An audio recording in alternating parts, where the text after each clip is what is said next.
ETF index mutual funds నేర్చుకుని stock మార్కెట్లో రాణించాలనుకుంటున్నారా? వెంటనే ఈ నెంబర్కి కాల్ చేయండి. మహిళల ఆరోగ్యం విషయంలో కీలక ఆదేశాలు జారీ చేసింది సుప్రీంకోర్టు. పీరియడ్ సమయంలో వ్యక్తిగత పరిశుభ్రత అవసరమని వెల్లడించింది. దీనికోసం దేశవ్యాప్తంగా పాఠశాలలు, స్కూల్లో ఆదేశాలు జారీ చేసింది. రాజ్యాంగంలోని ఆర్టికల్ 21 ప్రకారం నెలసరి పరిశుభ్రత ప్రాథమిక హక్కు అని చెప్తుంది. మరి దీనిపైన మరింత సమాచారం అందించడానికి మనకు అందుబాటులో ఉన్నారు అడ్వకేట్ డాక్టర్ సాల్మన్ రాజ్ గారు. ఓటు సార్. నమస్తే, నా పేరు advocate doctor Solomon Raj, supreme court of India. Welcome to Suman television. Last week మనం చూసుకుంటే సుప్రీం కోర్ట్ ఆఫ్ ఇండియా వారు ఒక మాన్యుమెంటల్ స్టెప్ తీసుకున్నారండి. ఈ మాన్యుమెంటల్ స్టెప్ తీసుకుంటూ ఒక ల్యాండ్ మార్క్ జడ్జ్మెంట్ ఇచ్చారు. ఈ ల్యాండ్ మార్క్ జడ్జ్మెంట్ ఏంటి అంటే, on a particular issue in regards to the menstrual health and menstrual hygiene of the students, of the girl students who study in every school.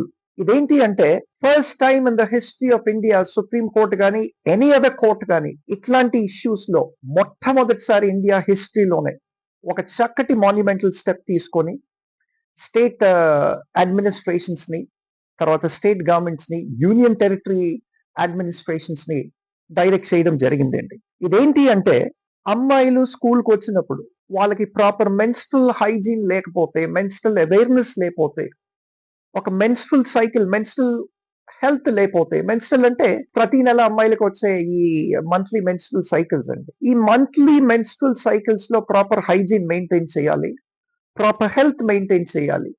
Schools ఎందుకు maintain చేయట్లేదు? తర్వాత this falls under the purview of Article 21 అని చెప్పి of the Indian constitution అని చెప్పి కూడా supreme court వారు చాలా సీరియస్ గా డైరెక్షన్స్ అయితే ఇవ్వడం జరిగింది అండి. ఇదేంటి అంటే, కొన్ని మ్యాండేటెడ్ సెట్ ఆఫ్ డైరెక్షన్స్ ఇచ్చారు. ఈ మ్యాండేటెడ్ సెట్ ఆఫ్ డైరెక్షన్స్ ఏంటి అన్నది మనం వీల్ సీ. ఒక గర్ల్స్ ఎడ్యుకేషన్ అన్నది ఒక చక్కటి కోర్ట్ కూడా చేసింది సుప్రీం కోర్ట్. అదేంటి అంటే, ఆ పీరియడ్ అంటే ఈ మంత్లీ నెలవారు మెన్సెస్ ఏవైతే ఉంటాయో దీన్ని పీరియడ్స్ అని కూడా అంటాం. తర్వాత ఒక సెంటెన్స్ రాసినప్పుడు ఆ సెంటెన్స్ లో మనం ఫుల్ స్టాప్ కానీ, కామా కానీ, ఇన్వర్టెడ్ కామర్స్ కానీ, సెమికోలన్స్ కానీ, హైఫన్ కానీ పెడితే దాన్ని కూడా పీరియడ్ అంటాం. సో ఇక్కడ సుప్రీం కోర్ట్ వారు ఒక చక్కటి స్టేట్మెంట్ ఏం చేశారంటే, a period should only end a sentence but not the girl's education. A period should end only a sentence. For example, ఒక సెంటెన్స్ రాసిన తర్వాత ఫుల్ స్టాప్ పెడితే ఆ సెంటెన్స్ అంతటితో అయిపోయింది అని చెప్పి అంటాం. కానీ ఇక్కడ సుప్రీం కోర్ట్ వారు ఏమంటున్నారు, అట్లాంటి పీరియడ్ యూజ్ చేసినప్పుడు ఒక సెంటెన్స్ కే వర్తించాలి కానీ ఒక ఆడకూతురు జీవితానికి కానీ, ఒక ఆడకూతురు ఎడ్యుకేషన్ కానీ ఎండ్ చేయకూడదు, దాంతో అంతటితో అంతం అయిపోకూడదు. ఇంకొకటి, సుప్రీం కోర్ట్ వారు ఒక కీలకమైన స్టాండ్ ఏం తీసుకున్నారంటే, ఈ menstrual cycles proper health hygiene లేనందువలన చాలా మంది ఆడపిల్లలు ఒక సోషల్ స్టిగ్మాతో జీవించడం జరుగుతుంది. ఒక స్టిగ్మా అన్నది వాళ్ళ మైండ్స్ లో, హార్ట్స్ లో నిలిచి ఉండిపోతుంది.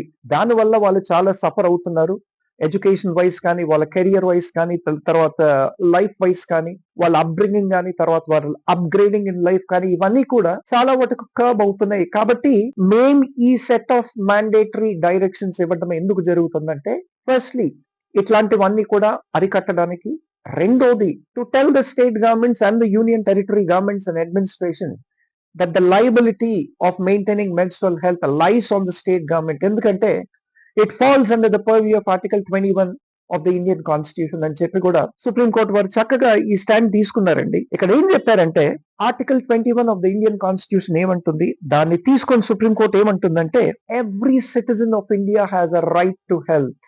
Every citizen of India has a right to health, more particularly in regards to the menstrual health of a girl child అని చెప్పి సుప్రీం కోర్ట్ వారు వీళ్ళందరినీ కూడా రిప్రిమాండ్ చేసి డైరెక్షన్స్ ఇవ్వడం అయితే జరుగుతుందండి. తర్వాత ప్రతి స్కూల్లో కూడా ఈ సెట్ ఆఫ్ మ్యాండేటరీ డైరెక్షన్స్ ఏమని ఇచ్చింది, comprehensive set of mandatory directions supreme court వారు ఏం చేశారంటే, ప్రతి స్కూల్లో కూడా పీరియాడికల్లీ మెన్స్ట్రల్ సైకిల్స్ కి సంబంధించి అవేర్నెస్ క్యాంప్స్ కానీ, అవేర్నెస్ ఎడ్యుకేషన్ కానీ జరిపించాలని చెప్పి కూడా అన్నది. రెండోది, ప్రతి స్కూల్స్ కూడా హైజీనిక్ శానిటరీ నాప్కిన్స్ ప్రతి గర్ల్ స్టూడెంట్ కూడా who attain puberty, who is in menstrual cycles, వీళ్ళకి ప్రొవైడ్ చేయాలని చెప్పి కూడా కోర్టు వారు ఆదేశించడం జరిగిందండి. ఎవ్రీ స్కూల్ ఈ ఇచ్చిన order all over India applicable అవుతుంది. No matter what the school is, no matter whether it is an autonomous school, whether it's a private school or a government school, ప్రతి ఒక్క school కి కూడా ఇది వర్తిస్తుంది. And it is the duty of the state governments and the state administration to implement this. ఒకటి, menstrual cycle కి సంబంధించిన hygiene and health maintain చేయాలి. రెండోది, మెన్స్ట్రల్ సైకిల్ అవేర్నెస్ క్యాంప్స్, తర్వాత అవేర్నెస్ ఎడ్యుకేషన్ ప్రతి స్కూల్ కండక్ట్ చేయాలి. మూడవది, మెన్సెస్ ఉన్నప్పుడు ఆ గర్ల్ చిల్డ్రన్ కి శానిటరీ నాప్కిన్స్ అన్నది స్కూల్ వారు ప్రొవైడ్ చేయాలి త్రూ ద డిస్ట్రిక్ట్ అడ్మినిస్ట్రేషన్. అంటే ఏంటి, the district administration should supply the sanitary napkins.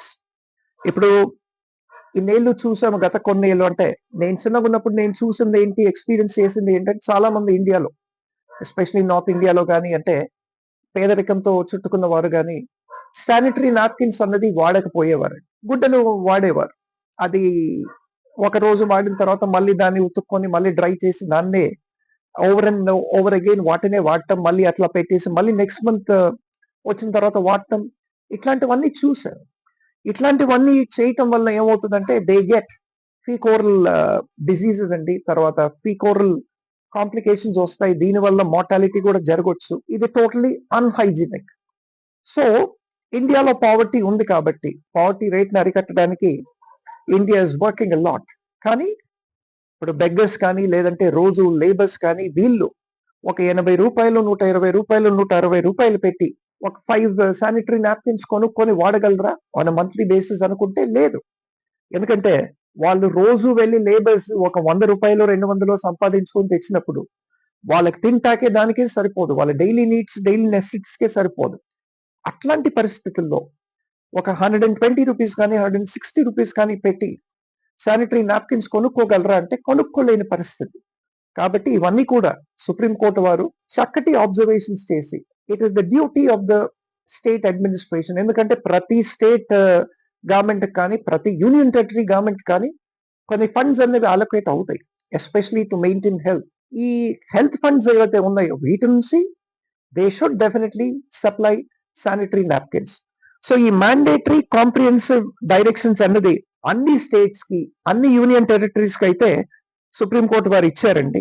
So all across the country. ఇంకొకటి సుప్రీంకోర్టు ఏమన్నదంటే, ఒకటి, ఈ పిల్లలందరినీ కూడా ఈ సోషల్ స్టిగ్మా నుంచి బయటికి తీసుకొని రావాలి.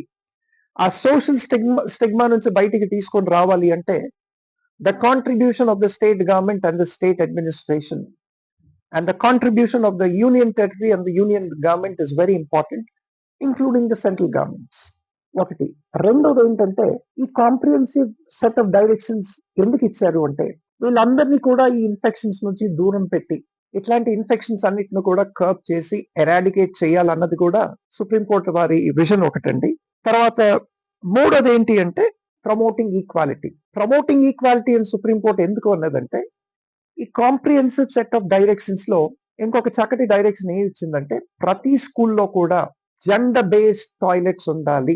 జెండర్ బేస్డ్ టాయిలెట్స్ అంటే ఏంటి, మగవారికి సెపరేట్ టాయిలెట్స్ ఉండాలి, ఆడవాళ్ళకి సెపరేట్ టాయిలెట్స్ ఉండాలి. అలాగే ఒకవేళ ఫిజికలీ హ్యాండిక్యాప్డ్ అయితే వాళ్ళకి వేరే టాయిలెట్స్ ఉండాలని చెప్పారు. ఈ మధ్య మనం చూస్తామంటే చాలా మటుకు స్కూల్స్ లో, ఎస్పెషలీ గవర్నమెంట్ స్కూల్స్ లో, ఈ మేల్ టాయిలెట్స్ కానీ ఫీమేల్ టాయిలెట్స్ కానీ సెగ్రిగేట్ చేసి స్థాపించబడలేదు. కాబట్టి ఈ సుప్రీంకోర్టు వారి డైరెక్షన్ ప్రకారం ఇప్పుడు ప్రతి స్కూల్లో కూడా జెండర్ బేస్డ్ టాయిలెట్స్ మాత్రం తప్పకుండా వాళ్ళు ఎస్టాబ్లిష్ చేయాలని చెప్పి కూడా సుప్రీంకోర్టు వారు అయితే అన్నారండి. Menstrual health and menstrual hygiene ఏంటి అంటే, అది యాక్చువల్లీ ఒక బయాలజికల్ సిస్టమ్. ఈ బయాలజికల్ సిస్టమ్ వల్ల ఒక గర్ల్ చైల్డ్ స్టిగ్మాకి గురి అవ్వకూడదు. ఆ స్టిగ్మాకి గురి అవ్వకూడదు. దాని తర్వాత అది ఒక బ్యారియర్, ఆమె ఆ పర్టికులర్ గర్ల్ చైల్డ్ కి అది ఆమె కెరియర్ కానీ లైఫ్ లో కానీ ఒక బ్యారియర్ అవ్వకూడదు. ఇంప్రాపర్ హైజీన్ వల్ల, ఇంప్రాపర్ హెల్త్ వల్ల, ఈ స్టిగ్మా వలన అవ్వకూడదు అని చెప్పి కూడా యాక్చువల్లీ కోర్టు వారు పరిగణించడం జరిగింది.